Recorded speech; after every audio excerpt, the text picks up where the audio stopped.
पाकिस्तान सीमा से सटे राज्यों में मॉक ड्रिल होगी। इस वक्त की बड़ी खबर आपके टेलीविजन स्क्रीन पर, राजस्थान में मॉक ड्रिल होगी। ये जानकारी निकलकर सामने आ पा रही है। बताया जा रहा है कि गुजरात, राजस्थान, पंजाब और जम्मू कश्मीर में मॉक ड्रिल की जाएगी। कल शाम को 4 राज्यों में मॉक ड्रिल होगी। इस वक्त का ये सबसे बड़ा अपडेट है। आपकी जानकारी के लिए आपको बताते चले कि इससे पहले जब मॉक ड्रिल हुई थी तो उस दौरान पाकिस्तान पर स्ट्राइक की गई थी और उसके बाद से लगातार सीमावर्ती इलाकों में जो सुरक्षा एजेंसियां हैं वो नजर बनाए हुए हैं। और ये जो अपडेट निकल के आया है ये इस वक्त का सबसे बड़ा अपडेट है। राजस्थान में मॉक ड्रिल होगी। बताया जा रहा है कि कल शाम को मॉक ड्रिल होगी। पाकिस्तान सीमा से सटे राज्यों में मॉक ड्रिल की जाएगी। पाकिस्तान सीमा से सटे जो राज्य है जैसे कि गुजरात, राजस्थान, पंजाब और जम्मू कश्मीर में मॉक ड्रिल की जाएगी। ये बड़ा अपडेट निकलकर सामने है। प्रशासन की तरफ से इसका नोटिफिकेशन जारी कर दिया गया है। बताया जा रहा है कि कल शाम को 4 बजे कल शाम को 4 राज्यों में मॉक ड्रिल की घटना को अंजाम दिया जाएगा और इस दौरान जो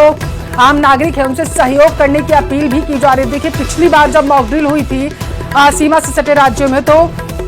प्रशासन की तरफ से कहा गया था कि जो आम नागरिक है वो मॉक ड्रिल में सहयोग करे, प्रशासन का साथ दे और इस सब के बीच एक बार फिर से मॉक ड्रिल की जाएगी। मॉक ड्रिल में दरअसल युद्ध के हालातों के दौरान किस तरीके से सुरक्षित स्थानों पर जाना है और कैसे खुद को सुरक्षित रखना है इसके बारे में लोगों को बताया जाता है, समझाया जाता है। किस तरीके की प्रक्रियाएं की जाती है, जैसे जो जवान वहां पर मौजूद होंगे जब वो आम नागरिकों की सुरक्षा के लिए प्रयास करते हुए नजर आएंगे तो उनका सहयोग किस तरीके से करना है ये भी नागरिकों को समझाया जाता है। और मॉक ड्रिल के दौरान दरअसल सायरन बजते हैं और पिछली बार जब मॉक ड्रिल हुई थी तब आपने देखा था प्रशासन की तरफ से समझाया गया था आम नागरिकों को कि 3 तरीके के सायरन जो हैं वो आसमान में गूंजते हुए जब उनकी आवाज आपको सुनाई दे तो सतर्क हो जाना है। जैसे कि 5 से 6 सेकंड के दरमियान अगर बार बार सायरन बज रहा है तो इसका मतलब ये है कि आपको सुरक्षित स्थानों पर जाना है और अगर लगातार सायरन बज रहे हैं तो इसका मतलब युद्ध जैसे हालात जो हैं वो उत्पन्न हो चुके हैं और इस दौरान तुरंत ही जो सुरक्षित स्थान है जो प्रशासन की तरफ से और सुरक्षा बल के जवानों की तरफ से मुहैया करवाए गए होंगे, जैसे बंकर हैं या फिर कोई सुरक्षित स्थान वहां पर बनाया गया होगा, वहां जाना है। ज्यादा जानकारी लेंगे संवाददाता शंकर आनंद हमारे साथ टेलीफोन लाइन पर जुड़ चुके हैं। शंकर, मॉक ड्रिल होगी कल पाकिस्तान से सटे राज्यों में, जरा पूरी जानकारी दीजिए। देखिए, मॉक ड्रिल एक प्रकार का एक अभ्यास है, प्रैक्टिस है, जिसका उद्देश्य ये होता है, यह देखना होता है कि किसी भी आपातकाल की स्थिति में, जैसे कि युद्ध जैसी स्थिति हो, हमला हो या कोई बड़ा मामला होता है तो लोग सरकारी प्रणाली को कैसे प्रतिक्रिया देते हैं। जो सरकारी प्रणाली है, चाहे वो फायर डिपार्टमेंट है या जिस तरह से बॉर्डर एरिया की बात करें, जैसे तमाम बॉर्डर एरिया में संवाददाता शंकर आनंद हमारे साथ जुड़े हुए हैं और जो बता रहे थे कि किस तरीके से मॉक ड्रिल के दौरान कार्य क्या करने हैं आम लोगों को और किस तरीके से आम लोग सहयोग करते हैं सुरक्षा बल के जवानों का, पुलिसकर्मियों का, उसके बारे में समझाया जाएगा। बताया जा रहा है कि कल गुजरात, राजस्थान, पंजाब और जम्मू कश्मीर में मॉक ड्रिल की जाएगी। राजस्थान में कल मॉक ड्रिल होगी और इससे पहले प्रशासन की तरफ से तमाम तरीके के इंतजाम वहां पर किए जा रहे हैं और इस दौरान दरअसल मॉक ड्रिल एक तरीके की प्रक्रिया होती है जिसमें हालातों से निपटने की तैयारी की जाती है कि अगर संभवतः ऐसे हालात बनते हैं, युद्ध जैसे हालात बनते हैं या फिर दुश्मन देश की तरफ से किसी तरीके का ड्रोन हमला किया जाता है, किसी भी तरीके का अगर अटैक किया जाता है तो उस दौरान किस तरीके से बचना है, किस तरीके से सुरक्षित स्थानों पर जाना है और कैसे पता चलेगा आम नागरिकों को कि अब वो वक्त आ चुका है कि सुरक्षित स्थानों पर आपको जाना है। इस सब के बारे में विस्तार से मॉक ड्रिल के दौरान आम लोगों को बताया जाता है और इसके साथ साथ ये भी सचेत करवाया जाता है कि वो खुद तो सुरक्षित स्थानों पर जाएं ही, लेकिन जो सुरक्षा बल के जवान वहां पर मौजूद होंगे, जो पुलिसकर्मी वहां पर मौजूद होंगे और एसडीआरएफ, एनडीआरएफ की टीमें वहां पर मौजूद होंगी, उनका सहयोग किस तरीके से करना है इसके बारे में एक एक डिटेल जो है आम नागरिकों को दी जाती है। देखिए, इस वक्त का सबसे बड़ा अपडेट है क्योंकि अभी तक लगातार ऑपरेशन सिंदूर के बाद से पाकिस्तान की तरफ से गीदड़ भपकी दी जा रही है। दूसरी तरफ आपने बयान सुने होंगे पीएम मोदी के, केंद्रीय गृह मंत्री अमित शाह से लेकर के रक्षा मंत्री राजनाथ सिंह का, सबकी तरफ से एक बयान दिया गया कि ऑपरेशन सिंदूर लगातार जारी है और अगर आगामी दिनों में पाकिस्तान की तरफ से ऐसी हिमाकत की जाती है कि फिर से ड्रोन हमला किया गया या फिर कोई अन्य ऐसी गतिविधि देखी जाती है जिससे भारत की आंतरिक सुरक्षा को खतरा होता है तो इसे युद्ध माना जाएगा और फिर भारत अटैक करने के लिए पूरी तरीके से सतर्क रहेगा और इसके लिए जिम्मेदार पाकिस्तान होगा। ये नया भारत है और इसे भूलकर भी पुराना भारत समझने की पाकिस्तान गलती ना करे। पीएम मोदी की तरफ से भी बयान दिया गया था जब वो गुजरात दौरे पर थे और इस सब के बीच ये जो बड़ा अपडेट आया है ये सीधे तौर पर आम नागरिकों के लिए है, सचेत करने के लिए, उन्हें बताने के लिए कि आपको किस तरीके से मॉक ड्रिल के दौरान सहयोग करना है आम नागरिकों का। देखिए, बॉर्डर से सटे जितने भी इलाके हैं उनका प्रशासनिक अधिकारी लगातार दौरा करते हुए नजर आ रहे, चाहे हम जैसलमेर की बात करें, जोधपुर की बात करें,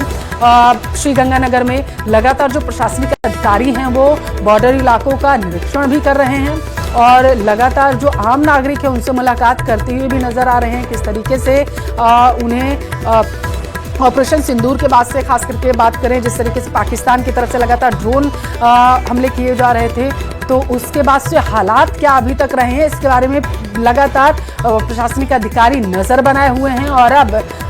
सबसे बड़ा अपडेट ये है कि कल शाम को मॉक ड्रिल की जाएगी। ज्यादा जानकारी ले लेते हैं, संवाददाता अशोक हमारे साथ श्रीगंगानगर से टेलीफोन लाइन पर जुड़ चुके हैं। अशोक, मॉक ड्रिल की जाएगी सीमावर्ती इलाकों में, जरा जानकारी दीजिए, क्या तैयारियां की जा रही है, कैसा माहौल आपको नजर आ रहा है? देखिए, चूंकि ऑपरेशन सिंदूर बेशक सक्सेसफुली समाप्त हो गया हो या उसे पोस्टपोन कर देना कहना ज्यादा ठीक रहेगा, लेकिन पल्लवी अभी भी सीमावर्ती क्षेत्रों में पुलिस प्रशासन, भारतीय सीमा सुरक्षा बल के साथ साथ जो अन्य सुरक्षा एजेंसियां हैं वो हाई अलर्ट मोड पर हैं। अभी भी 24/7 सीमा सुरक्षा बल के जवानों के द्वारा सीमा पर तो चौकसी रखी जा रही है, लेकिन साथ ही साथ जो आंतरिक सुरक्षा को सुदृढ़ करने के लिए स्थानीय प्रशासन है, सुरक्षा एजेंसियां हैं, वो भी पूरी तरह से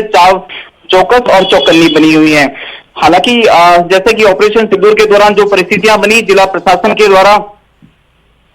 जी अशोक, सीमावर्ती क्षेत्र के लोगों को सावचेत रहने की सलाह देते हुए यहाँ पर ड्रोन और पटाखे नहीं उड़ाने के भी निर्देश जारी किए गए हैं। तो ऐसे में जिला प्रशासन पूरी तरह से सजग और सतर्क है और कल जिस तरह से शाम को 4 बजे मॉक ड्रिल होने की जो समाचार निकलकर सामने आ रहे हैं उसको लेकर भी जिला प्रशासन के द्वारा तैयारियां शुरू कर दी गई हैं, ताकि ऑपरेशन सिंदूर के दौरान जिस तरह की परिस्थितियां सीमावर्ती क्षेत्रों में खासतौर से देखने को मिली और जिस तरह से रेड अलर्ट, ग्रीन अलर्ट जैसी रेड अलर्ट बिल्कुल और अलर्ट पर पूरे सीमावर्ती इलाके को रख दिया गया है। विनीत हमारे साथ दिल्ली से संवाददाता जुड़ चुके हैं, उनका भी रुख कर लेते हैं। विनीत, 4 राज्यों में कल मॉक ड्रिल होगी, ऐसी जानकारी सामने निकल कर आ पा रही है, जरा विस्तार से बताइए। जी, निश्चित तौर पर मैं आप बताना चाहूंगा कि फिर से जो है वो मॉक ड्रिल किया जाएगा, क्योंकि जिस तरह से अगर हम देखें ऑपरेशन सिंदूर की ही अगर हम बात करें तो वहां पर साफ तौर पे कहा गया था कि ऑपरेशन सिंदूर जो है वो अभी स्थगित किया गया है, खत्म नहीं हुआ। तो निश्चित तौर पर सरकार की ओर से यह कवायद है कि पूरी तरह से जो एहतियात हो या जो एसओपी हो उसका पालन किया जाए और इसके में सबसे महत्वपूर्ण वो राज्य होते हैं जिनकी सीमा जो है वो पाकिस्तान के साथ मिलती है और इसी को लेकर के मॉक ड्रिल की जो बात है वो अब की जा रही है। पहले भी हमने देखा था कि पहले भी मॉक ड्रिल किया गया था, क्योंकि जिस तरह से स्थिति बनी थी भारत ने जब आतंकी ठिकानों पर, पाकिस्तान में जो स्थित आतंकी ठिकाने हैं, हालांकि भारत सरकार का साफ तौर पर कहना था कि जो टारगेट किए गए थे वो किसी देश के खिलाफ नहीं थे, बल्कि जो टारगेट थे वो आतंकवाद के खिलाफ थे, आतंकियों के खिलाफ थे, आतंकियों के ठिकाने पर वे थे। और इसी को लेकर के अब जो है जो परिस्थिति बनी थी वहां पर हमने देखा था कि ड्रोन से जो है पाकिस्तान की ओर से कार्रवाई की गई थी, कई मिसाइल भी जो है वो दागे गए थे, लेकिन हमारे ओर से जो हमारी सुरक्षा एजेंसियों ने जिस तरह से काम किया था, या फिर उस समय भी हम देख रहे थे कि जो एसओपी जारी किया जा रहा था, बत्तियां जो थी वो बंद कर दी जा रही थी, जिससे जो नुकसान हो वो ना हो सके, अगर कुछ भी नुकसान होता हो तो कम से कम नुकसान हो। इसी कड़ी में अब हम देख रहे हैं कि क्योंकि भारत सरकार की ओर से अभी नहीं कहा गया है कि ऑपरेशन सिंदूर जो है वो खत्म हो गया है। प्रधानमंत्री नरेंद्र मोदी ने को भी हमने सुना, चाहे वो आज गुजरात में हमने सुना हो या पहले भी हमने सुना हो, उनका साफ तौर पे कहना था कि आतंकियों को जो है वो जवाब दिया जाएगा। उन्होंने मैं जिस तरह से हमने देखा कि जब वो गुजरात के दौरे पर थे वहां पर भी उन्होंने इसी तरह की बात में कही थी और साफ तौर पे कहा था कि अगर भारत की ओर कोई आंख उठा के देखेगा तो उसका पूरा जवाब जो है वो दिया जाएगा। और इसी कड़ी में अब जो है वो अब जो है वो मॉक ड्रिल जो है वो की जा रही है। आम नागरिक विनीत सोच में पड़ जाएगा, क्योंकि पिछली बार जब मॉक ड्रिल हुई थी तो उसके बाद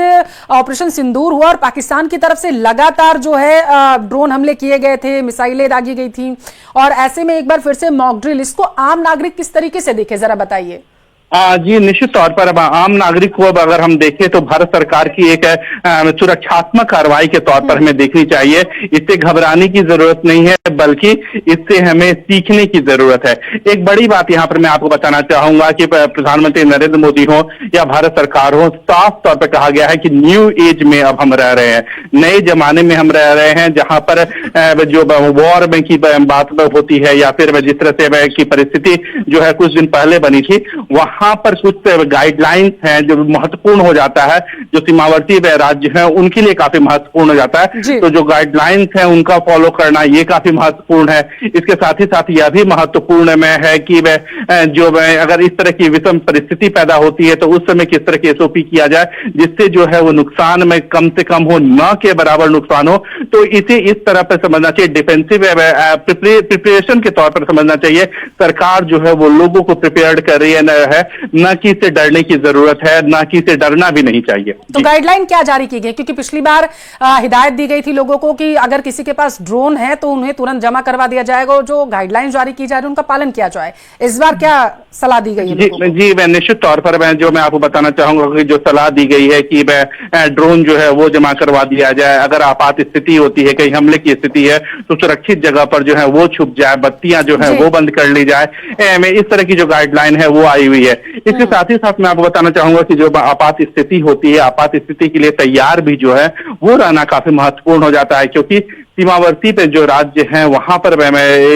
जो स्थिति बनती है, सीमावर्ती इलाकों में ज्यादा चौकसी बरती जाएगी। और यही बात है कि मॉक ड्रिल कल की जा रही है। हमारे साथ चंद्रशेखर भी जुड़ चुके हैं। सीधा आपके पास चंद्रशेखर आते हुए, एक बार फिर से सीमावर्ती इलाकों में चंद्रशेखर मॉक ड्रिल की जा रही है, तस्वीरें दिखाइएगा, कहाँ मौजूद है ये भी बताइएगा। जी देखिए इस वक्त हम जो जोधपुर के पुलिस लाइन में मौजूद है, जो ऑपरेशन सिंदूर हुआ था और जिसके बाद भारत और पाकिस्तान के बीच जो तलखियां बढ़ी थी और जिस तरह से युद्ध के हालात हुए थे, उसके बाद सीज फायर किया गया था। इसके बाद अब ये बड़ा अपडेट है कि राजस्थान के तमाम जो सीमावर्ती इलाके हैं, जिसमें जैसलमेर है, बाड़मेर है, श्रीगंगानगर है और जोधपुर, यहाँ पर जो है कल मॉक ड्रिल की जाएगी और एक बार फिर यहाँ के आम नागरिकों को युद्ध के दौरान कैसे जीना है इसकी ट्रेनिंग दी जाएगी। और सबसे बड़ी बात, जिस तरह से ये गाइडलाइन जारी की गई थी कि तमाम जो ड्रोन के संचालक, इनके पास ड्रोन है, वे अपना ड्रोन जमा करवा दे, वे ड्रोन को उड़ाए नहीं। इसके साथ ही जब कभी युद्ध का सायरन बजता है, जब खतरे का सायरन बजता है, तो किस तरह से अपने आप को सुरक्षित जगह पर ले जाना है, किस तरह से लाइट बंद करके एकदम ब्लैकडाउन कर देना, वो तमाम जो कवायद है वो कल एक बार फिर से जो जोधपुर में भी की जाएगी। चंद्रशेखर, आपके पास आऊंगी। हमारे साथ रक्षा विशेषज्ञ शौकत अली खान साहब जुड़ चुके हैं। शौकत साहब, बहुत स्वागत है आपका न्यूज 18 राजस्थान पर। Thank you very much. एक बार फिर से मॉक ड्रिल करने की बात जो है प्रशासन की तरफ से की जा रही है, कल मॉक ड्रिल होनी है सीमावर्ती इलाकों में, किस तरीके से आप देख पा रहे हैं, जरा समझाइए मेरे दर्शकों को। देखिए मैं बहुत ही साफ है हमारी उसमें फिलोसॉफी में कि देश हर वक्त युद्ध की स्थिति के लिए, युद्ध हम करना नहीं चाहते, लेकिन युद्ध की स्थिति के लिए हमें तैयार रहना चाहिए। और तैयार हम तभी रह सकते हैं जब हम अपनी जितनी प्रैक्टिसेस हैं, जो बचाव के साधन हैं, जो युद्ध की स्थिति में हमें प्रिकॉशंस लेने चाहिए, अगर आम जनता इससे जागरूक होगी, अवेयरनेस आएगी, तो निश्चित रूप से हम सही तरह से युद्ध कर पाएंगे। इसलिए उनको ये ट्रेनिंग देने के लिए कि हम अपना बचाव किस तरह से करें, युद्ध की स्थिति होती है उसमें हमें किस तरह से बिहेव करना चाहिए, क्या क्या हमारी रिस्पॉन्सिबिलिटीज है, किस तरह से हमें लाइटों को ऑफ कर देना चाहिए, किस तरह से गाड़ियों का जो आवागमन है उसको बंद कर देना चाहिए, किस तरह से हम अपनी सुरक्षित नजदीक से नजदीक सुरक्षित स्थान में पहुंचे। ये सारी चीजें अगर हम करते रहेंगे तो आम आदमी जिस दिन आपत्ति आएगी या जिस दिन युद्ध होगा उस दिन आसान होगा कि वो सेनाएं भी अपना काम सही तरह से कर पाएंगी कि हमारे सैनिक सुरक्षित हैं और अपने प्रिकॉशंस लेना जानते हैं। बेसिकली ये आपको तैयार करना युद्ध के, in case of war then the public should be ready to fight and support to the armed forces. Shaukat साहब, क्या आपको लगता है कि किसी भी तरीके से जो आम नागरिक है उसे परेशान होने की इससे जरूरत है? बिल्कुल नहीं है। ठीक है, बिल्कुल नहीं, कतई तौर पे नहीं है, तो परेशान होने की जरूरत ही नहीं है। ये समय समय पे जो कवायद है ये होनी चाहिए ताकि हमारे आम आदमी को ये पता रहे कि अगर युद्ध होता है कि कल मॉक ड्रिल करवाई जा रही है। बहुत शुक्रिया। डिफेंस एक्सपर्ट शौकत साहब हमारे साथ जुड़े हुए थे।